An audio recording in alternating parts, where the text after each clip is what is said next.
So, let's talk about Victoria 3, Paradox's new release that's been around now for a while and has been received by mixed reception. This video is going to be talking about the game. I've been playing the game for quite a while now. I've got over 100 hours and played plenty of games now, and I've gotten a good feel for the game. And I want to talk about it because I've seen lots of videos from praising the game to shitting on it to somewhere in the middle. And from what I've seen, the general consensus is that Victoria 3 is a good game. It's not a bad game, although some people do claim it's a horrible game, especially Victoria 2 players, but we'll come on to that a bit later. But the general consensus is it's a good game that needs improvement. And that's, I think, a fair assessment of the game. And we're going to talk about that a bit later, but before we start, I want to do sort of a brief breakdown. We're going to do pros and cons of what I like about the game. So we're going to talk about things, because I don't think enough people are praising what the game does right and what it is doing very well. And a lot of it has been taken for granted, I think. So I want to cover some of the good things. And then we're going to talk about some of the things that I think need improving. And I don't want this to be like a criticism of the game. I don't want to shit on the game. I like the game. I want to give, criticism and feedback in a constructive way so that if Paradox were to watch this video, they could go, okay, yeah, no, I kind of see your point. That could be something we could work on. Just shitting on the game in general and calling it awful, it doesn't really achieve anything. I know it's fun, and when a game is dead awful, yes, okay, you can kind of see clearly, but I do genuinely believe that Paradox want to make a good game, and it is a decent game, and I think Paradox even acknowledged that it needs improvements, which is perfectly fine, and the right way to go about it is, kind of putting the hand up and say, yeah, okay, we missed the mark on a few things, we'll correct it. And that's kind of what this video is going to be talking about, is what are the good things that they can make even better, and what are some of the things that I think need improving. This isn't all of them, these are just the ones that I've picked on. I picked about 10. So yeah, we'll just jump straight into the pros. We'll get the good stuff done first and the pros out of the way. The first thing is the map. This map is the best Paradox has ever done. I don't think anyone is going to disagree with that. The map looks fantastic. I mean, you can zoom right down and appreciate a lot of the detail that went into making this map. First of all, it just looks gorgeous. The water is fantastic and looks really nice. The buildings are all, like, for what it is, a map game has never really been about the detail. But I just love the fact that they've put so much effort and detail into this map. So you can zoom right out, and I love the two different map modes. This sort of like paper one, which of course has the theme of being like on a ship, I guess, or something. And the sort of like, the stylistic, Victorian era kind of map. So it's sort of this blend of realistic and mythical, kind of aesthetic. And I love that there's all these sort of subtle drawings, the birds here, the ships, the compasses, sort of very ornate writing. And I do like the style they've gone for. And I really, really like the map in this sort of, I guess, the paper view is what I'm going to refer to it as. But then when you zoom in, the detail is fantastic. It looks vibrant and bright. I understand that there's no night mode for this map, but that's not particularly something I would have wanted from a personal perspective. I don't know if that's something other people want, if they wish they could have like a day-night cycle like they do in Hoi 4, but I just don't think that would work because of the way time passes. It's kind of too quick, and I think it would probably brick most computers. But yeah, the map is fantastic, and the way that it changes as you build stuff is also just incredible. You get to see these horses and the carts moving. You get to see new buildings being built. You get to see the ships coming and going from port, the birds, and the sound as well, and the music is also really fitting. So I think, the map is brilliant. There's not much I would change about it. I mean, like I said, you can see the ships, and the detail is really, really good. So, you know, there are only nitpicky things that I would change about the map. One of those is when you have wars and combat. The animations look a bit bland. It's basically like some unmanned cannons fighting at some other unmanned cannons. It is kind of weird. I feel like just adding a few like people in there. I get that, like, you know, the whole point is like these buildings are ridiculously out of scale for the map, but that's kind of the artistic style of it.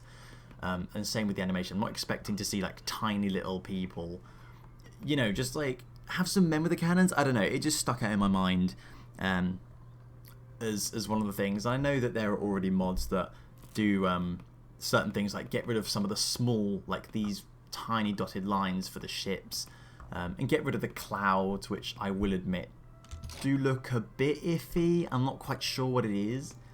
But I think that would tie into my first point is I think there needs to be a little bit more customizability with the map, like removing the fog of war, like changing how easy it is to see the shipping lanes and the shipping nodes.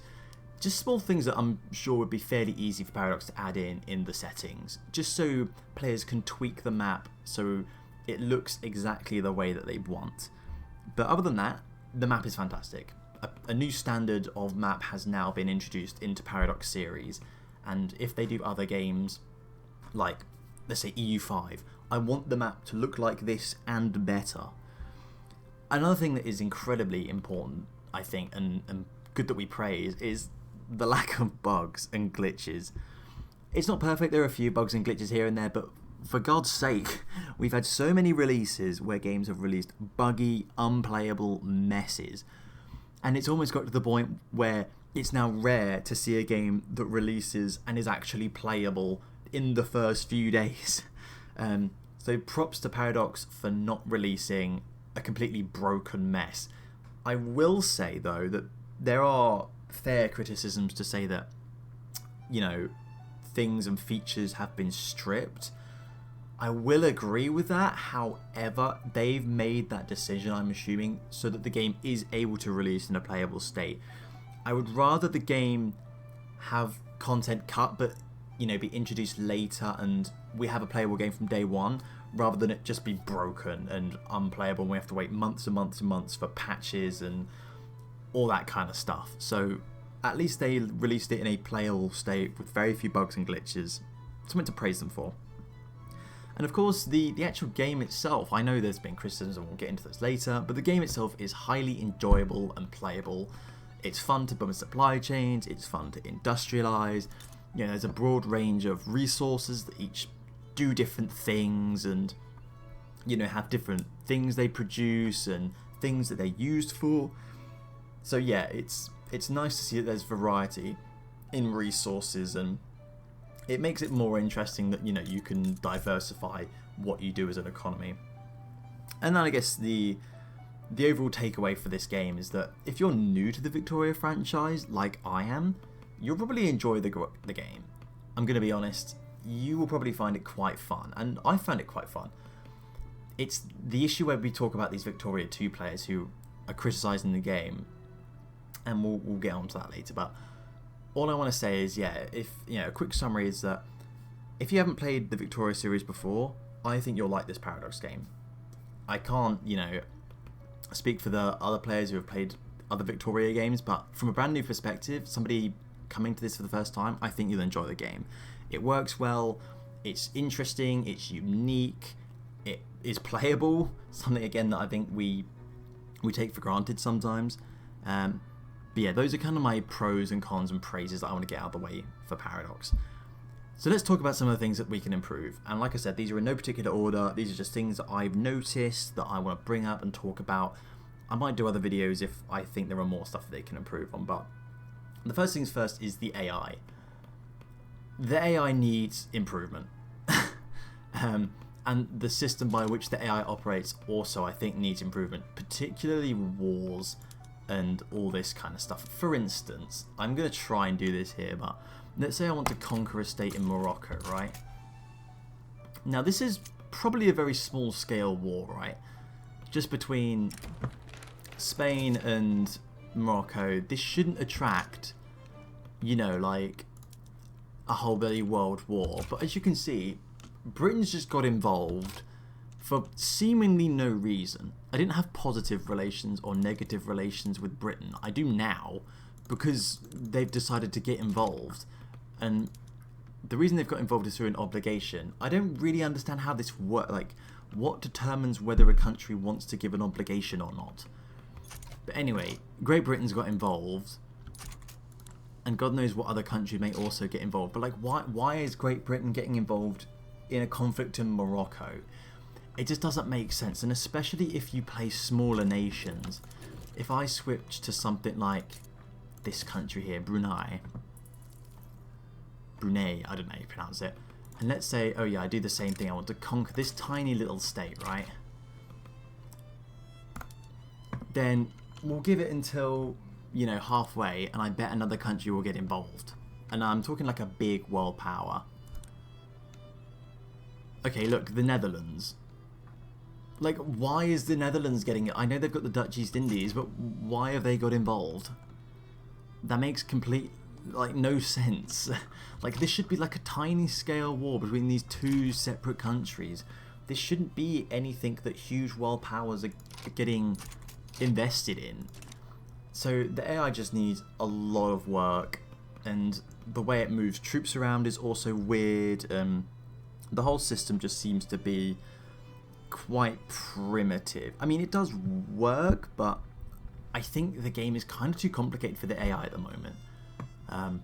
And yeah, it just overall needs work and practice in trying to improve it and make it a bit more realistic. The second thing I want to bring up is trade. Trade is kind of weird in this game. You can't trade specific quantities of goods. If I go to the market and say, okay, look, we need grain, right? We are 435 units of grain in deficit. So, okay, I go to grain and I'm just given preset amounts which are determined on, I'm sure, something in the back end, but probably the surplus the country has and other factors. But why is it that I can't click on the Great Qing market and choose like 450 units of grain to import? Now, I understand that when talking about this, that may not be like realistic in how the world actually works or at this time, but as a game mechanic, it just makes sense if I'm allowed to choose like out of this amount how much I want, rather than I get like the maximum possible amount. It just seems kind of weird, and I feel like it can mess up, especially countries. It can mess up certain supply chains. If I import all this grain, then my domestically produced grain is going to be extremely cheap, which means that my pops are now going to buy the cheap imported grain, which completely destroys my domestic grain production. And that's a whole industry I've lost because I can't sort of, you know, do like a 50-50. I can't, okay, half my grain is domestically produced, half my grain is imported, and, you know, keep a nice balance so that my domestic grain is still demanded. But in this case, it's just I demand all of it or none of it. It's a weird thing. I think they need to change and make quantities more specifiable, because they also change, which can be good if you get, you know, if I get a massive, you know, growth in population and I need a lot more grain. As long as the Qing has a surplus, it will then provide that surplus, and I won't need to change my trade or anything. But that should be something I can choose. That shouldn't be just the game sets it and that's it. Yeah, so I think specific quantities of importing and exporting goods needs to be something that's in the game. We need to be able to choose how much we import and export so that we can have better control over our market. The next thing I want to talk about is a pretty big one, which is historical playthroughs.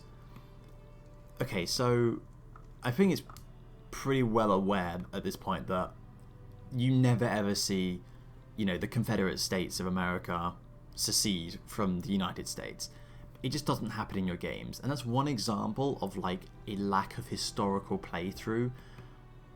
I don't know what it is, but of course when you play a game like Hoi 4, you get the focuses, the AI is sort of railroaded down a certain path to represent the historical accuracy of, you know, what actually happened.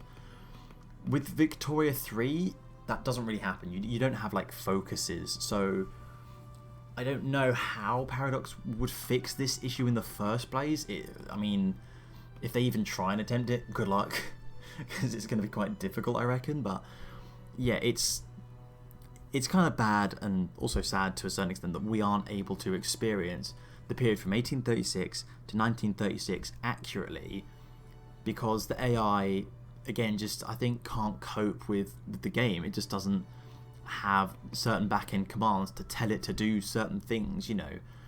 So I think the lack of historical, you know, playthroughs for countries and for worlds is something that needs to be addressed, because I really want to play through a game where things happened in the year they did historically. I want to see an American Civil War, and that be something that I have to, as a nation, accustomed to.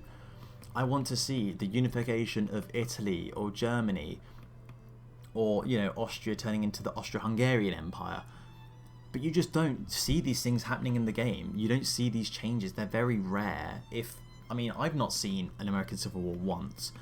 I've not seen Germany been formed once. And I've seen Italy formed, but never take back the territories of like Venetia and Lombardy, and it just doesn't happen. So I think having historical playthroughs is going to be something that they're going to want to work on. And there's also just a lack of, in general, and this ties into the point of historical playthroughs, it feels like there's quite a lack of flavour. Like, for instance, one of the things that I found very interesting before the game was released, all these expeditions, you know, you get an exhibition and then you get expeditions. And while you can do them yourself, you never ever hear about other countries' expeditions. You know, I thought there would be like a world news, so-and-so from so-and-so country discovered the source of the Nile. But there's no like world news. It kind of gives the feeling that not much is really going on, or at least you don't hear about it. So I feel like there just needs to be a bit more flavour and a bit more, you know, world news is perhaps one way of doing that, but you can like find the source of the Nile like 10, 15 times over. It doesn't really make a lot of sense. So I feel like there should be better incentives, first of all, for doing the expeditions and holding exhibitions in the first place.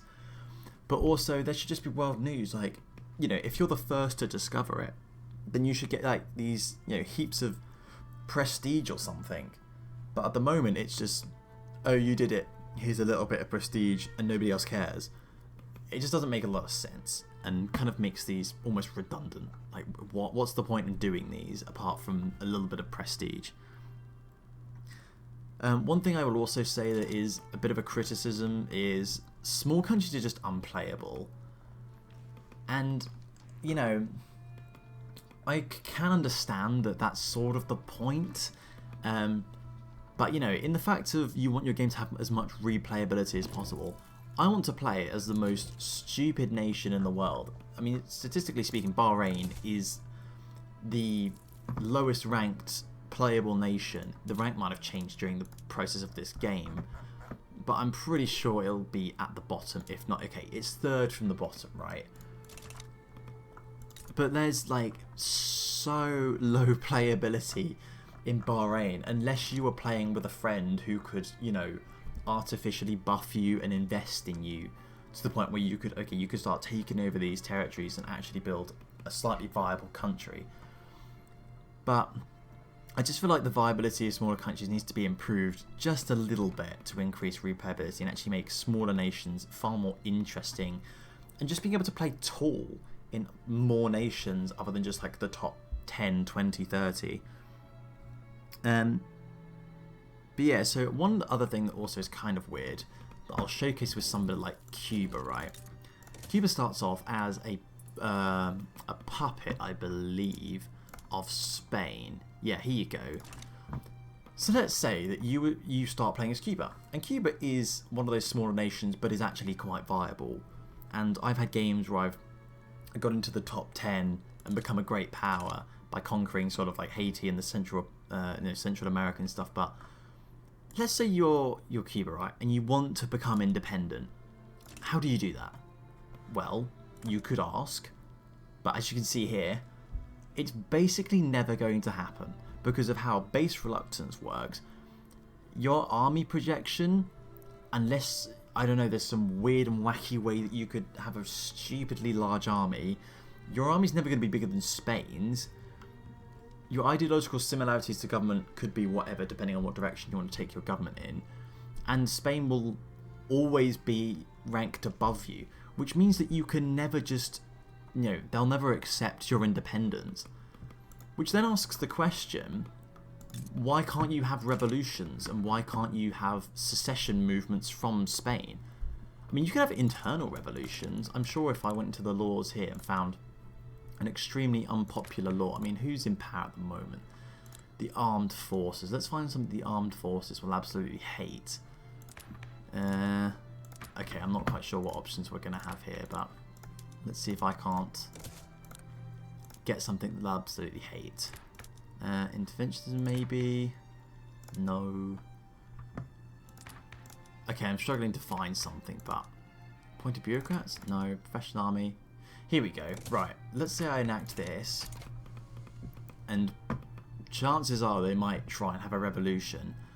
But why can't we have revolutions in a secession sense? Like, there's no way as Cuba for me to get independent unless another country demands it, which makes no sense. Like, why could Cuba not, become independent all of a sudden? Just like, okay, I click a button, I declare independence, and then all of a sudden maybe Spain gets like, not like, I guess, a war goal to like reconquer me or something, and that starts a diplomatic play. That would make a bit more sense. Like, it's weird, I can't, as my own country, declare independence. Yes, I think there should be consequences from that, but the only way for me to get independent is to become more powerful than Spain, which is never going to happen because of how the game works, or for another country to demand my independence, which the AI are never going to do. So it only really works if you're playing in a multiplayer game, and even then, in a multiplayer game, it might not work. So, I don't know, I feel like there needs to be mechanics for other countries to secede or declare independence a lot more easily. Yes, there should be consequence to it. Like, if I declare independence, I should get huge, negative relations with Spain and stuff. Maybe Spain embargoes me, or stuff like that. Or even they try and, they get a diplomatic play where they try and get war reparations as payment for me seizing the Spanish industry. Something like that would just be interesting. Rather than, okay, I'm playing as Cuba, it's a great country, but it's spoiled by the fact that I can't get my own independence. It makes no sense. One other thing I wanted to bring up, which I think is actually quite interesting, is resources. Now, there are quite a lot of resources in this game in terms of, like, diversity of resources. But for instance, right, let's take Cuba again. Cuba has a bunch of arable land and can grow certain goods, right? But you'll notice here it can't grow cotton, right? So why not import cotton from another country that does produce it? So I'm not quite sure what. Let's have a look. Cotton must be produced here. Here we go. Why is it that I can't import cotton from America and then start my own cotton plantations? That kind of makes no sense. I was thinking about this in terms of one of the things Paradox can add, but where are greenhouses, or glass houses, I guess, depending on which you call them? That was the technology that was around at the time and would be very interesting. Let's say you're playing as Great Britain, right? And here you'll notice, okay, you can't grow any fruit.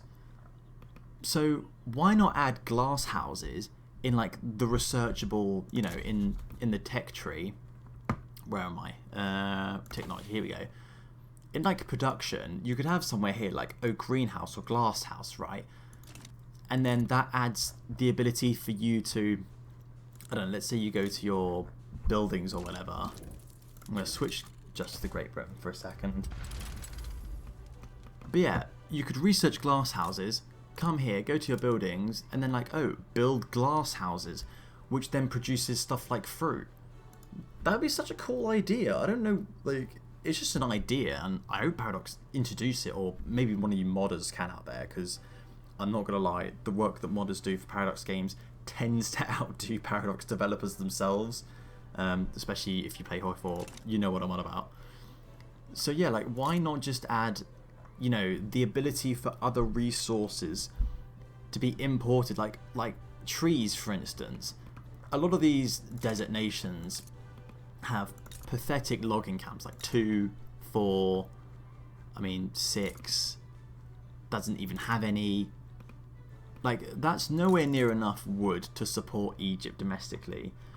So why not, like, import trees? Why is there not a way for me to import trees or sponsor the growth of, you know, trees and therefore increase my logging camp? You know, why is it that I can only do 2? I should be able to, you know, invest in importing trees over, in growing more trees and growing forests along the Nile or something, as an example. And then I can, as a result of that, build more logging camps. It's stuff like that, and then again, like, you could maybe have policies that affect your resources. Fishing would be a great one. Let's say that you have fishing wharves here. You upgrade them to level 6, you deck them out with all the tools, but then a couple of years you get an event that's like, oh no, you've overfished your area, and that limits your food production, and you know, fish production, stuff like that could be a lot more interesting. And it kind of emphasizes this ability that, okay, you can't just, you know, keep on fishing more and more and more. You know, it's a resource that has to be balanced. And then let's say that the Ottoman Empire are overfishing, but you're not. Maybe you can have a war goal that's like, okay, well, you need to, like, remove the Ottoman fishing industry or something. Or you need to force them to change the way that they fish, so they get rid of these industrial nets and they just use, you know, fishing rods or something. I don't know, like, I just feel like it could be interesting if there are ways for Resort to add or take away resources and make them a bit more dynamic, other than Tunisia, for instance, will only ever have a maximum of 15 lead mines, or 9 logging camps, or 7 fishing wharves. That makes kind of no sense.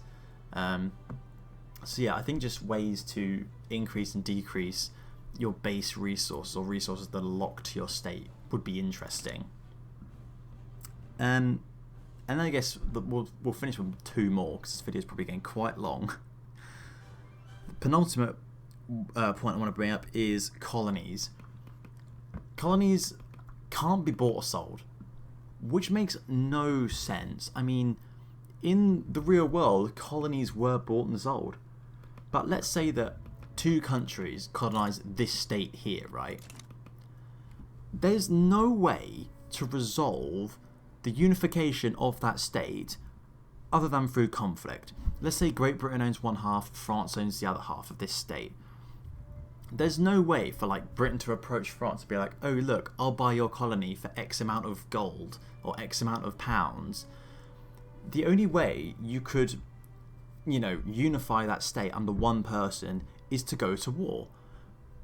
Colonies should be able to be bought and sold. It would be a viable strategy. You could be Portugal, you start off with some decent colonies already, you could go on a colonizing spree, and even though you don't have the infrastructure to benefit from it, you could sell that onto a country who does. You could sell that to France or to Great Britain or something, and then you could make heaps amount of money from the sale of these lands.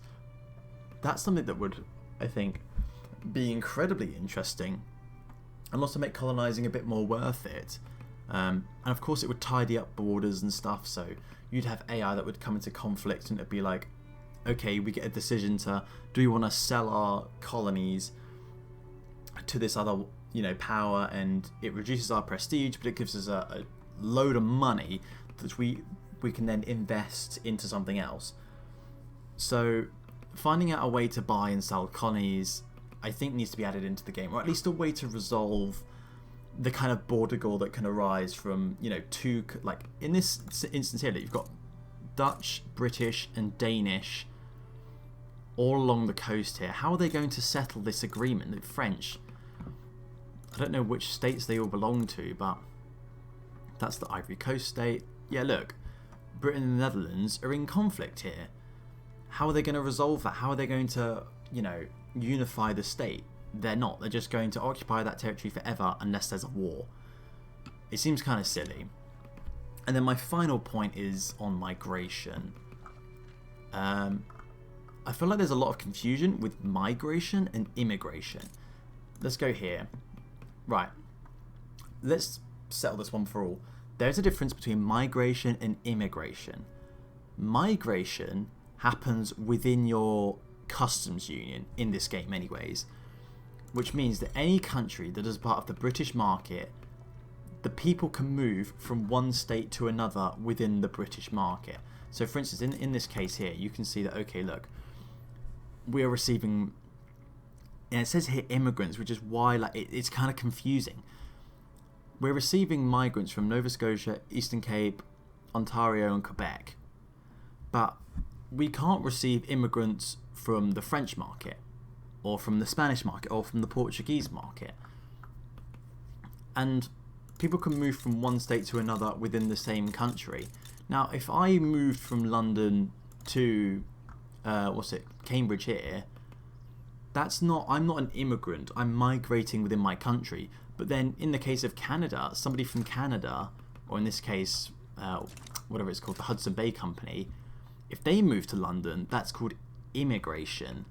It's a bit they've kind of put both together, and it's extremely weird, to the fact where if you're a small country like Haiti, for instance, and I swap to Haiti, now because obviously I'm the only country in my own market, when there's benefits, like you see all this, like the greener grass campaign, 50% migration attraction, if I get rid of it here, I could only receive immigration from my other state. Like, they can just move back and forth between the two states. I can't encourage people from Cuba who are in a different market to move to my country, or people from the United States to move to my country. So there needs to be a way to separate migration and immigration, and a way for your country to either disallow, or especially for smaller countries, allow people from other countries to more easily move into your country, because otherwise countries like Haiti will stagnate. They just don't have the population to support, industrializing and huge, worker forces to work all your land. You just don't have the population. So I think there needs to be a way of separating migration and immigration, making it clear to the player what's actually going on there, and then encourage people from other countries to move into your smaller country. But yeah, those are just some of the things that I want to see changed or improved. I'm not going to be perfect or right with everything. I'm not claiming that I'm going to solve the game and make it better. This is just me, after playing the game, having a couple of thoughts, and this is a chance for you guys to discuss and sort of talk about in the comments and amongst each other on forums what the best way to improve the game is, what things need changing. I'm just bringing up some points for you guys to add your own comments on. What do you think my points will work? Do you think they won't work? Do you have your own points that you think are more important, that need fixing more or something? Or, this is your opportunity to talk about it in the comment section below and have discussions with me, with other players, rather than just shouting this, oh, I think this is going to work, I know exactly how to fix it, they need to do this, this, this, and this. Because I'll admit, I don't know what I'm doing. These are just suggestions. I want you guys to tell me if you think they're good, if you think they're bad. And of course, if you're a modder, these are ideas for you as well, other than just Paradox developers. Yeah, sorry for the complete long-windedness of the video. I know it's going to be a bit long and a bit of a pain, but hopefully you guys have stuck through it and enjoyed it, and you guys will have your own opportunity to talk with other people and other players and with me about ideas and changing the game, because I want Victoria 3 to succeed at its core. That's what I want. I think it's a good enough game and it's a good enough base that Paradox will work on it for years to come, and I have no doubt that in time, after admittedly a bit of money and some DLCs, the game will be better and will be a fantastic addition to the Paradox series. Anyway, if you guys have enjoyed the video and you like what I'm saying, please leave a like and subscribe and stick around. Hopefully we'll make more Vicky 3 videos. But yeah, other than that, thank you guys so much for watching. I hope you've enjoyed, and I'll see you in the next one.